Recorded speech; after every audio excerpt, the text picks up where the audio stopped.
Uang Negara Kesatuan Republik Indonesia sebanyak 11.000 triliun rupiah.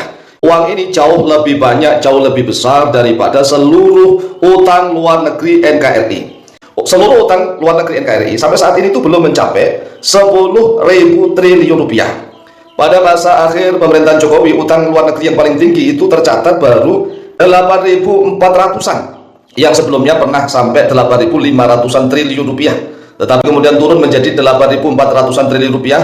Dan setelah masa pemerintahan Prabowo Gibran ini sudah dibayar sekitar 1.000 triliun lebih, sehingga total keseluruhan utang luar negeri Negara Kesatuan Republik Indonesia sampai saat ini kurang lebih sekitar 7.000 triliun rupiah.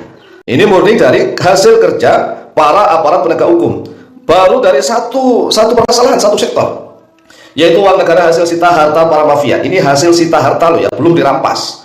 Semua aset juga belum perampasan aset, baru disita saja. Hartanya para mafia sudah terkumpul 11.000 triliun rupiah, sungguh luar biasa. Lalu dari mana saja mafia-mafia itu? Nah, kita harus tahu, di seluruh Indonesia harus tahu. Yang pertama, sudah bukan menjadi rahasia umum ya, itu mafia migas. Mafia migas itu minyak dan gas. Mafia minyak dan gas ini walaupun kemarin sudah tertangkap, itu kan baru satu kasus, yaitu menjual pertalite atau pertamax rasa pertalite atau apa itu baru satu ya. Itu baru satu jenis. Itu sudah hampir 1.000 triliun rupiah ya, uang negara yang dikorupsi. Itu korupsi. Itu korupsinya saja kerugian negara itu 960 sekian ya, 960 sekian, hampir 1.000 triliun rupiah. Bayangkan nih, itu baru satu jenis. Sedangkan minyak dan gas ini banyak jenisnya dan banyak permainannya, banyak sekali mafia-mafia di dalamnya. Contoh ya, bahwa Indonesia itu memiliki sumur minyak itu tercatat hampir 4.000 sumur se-Indonesia, sumur minyak. Tetapi yang produktif sekitar 2.000-an, 2.000 sumur minyak. Jadi sumur minyak kita itu seluruh Indonesia ini banyak sekali. Dan setelah diambil minyaknya, kemudian diekspor, kan aneh, ekspor ke luar negeri. Minyak mentahnya diekspor ke luar negeri. Ini permainan para bajingan memang ya, para bandit-bandit mafia ini. Minyak mentah diekspor ke luar negeri, contohnya salah satunya adalah ke Singapura. Singapura itu negara kecil yang tidak punya sumur minyak, hanya memiliki kilang pengolahan minyak. Jadi kilang-kilang besar, kilang minyak itu di Singapura. Yang main siapa? Oknum-oknum mafia orang Indonesia.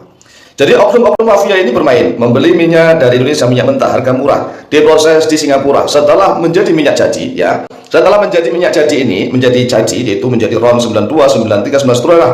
Itu kemudian diekspor dari Singapura, ekspor ke Indonesia, berarti Indonesia impor. Jadi Indonesia itu ekspor minyak mentah, diolah di luar negeri, dimain-mainkan dengan harga yang murah. Itu Masya Allah jutaan barel, bahkan miliaran barel. Satu barel itu kurang lebih 159 liter. Kemudian setelah dari luar negeri itu, setelah jadi minyak itu siap pakai, diekspor maksudnya dari luar negeri itu ekspor ke Indonesia, berarti Indonesia impor ke Singapura. Itu coba permainan yang licik luar biasa. Ini baru yang minyak dan gas.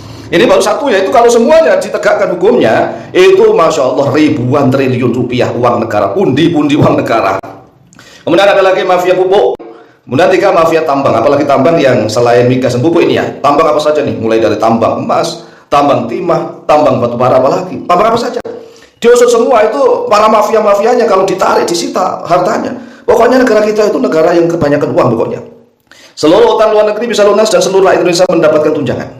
Bukan hanya sekedar bansos, bantuan sosial, tetapi mendapatkan tunjangan yang tetap. Bayi yang lahir cengar itu akan mendapatkan tunjangan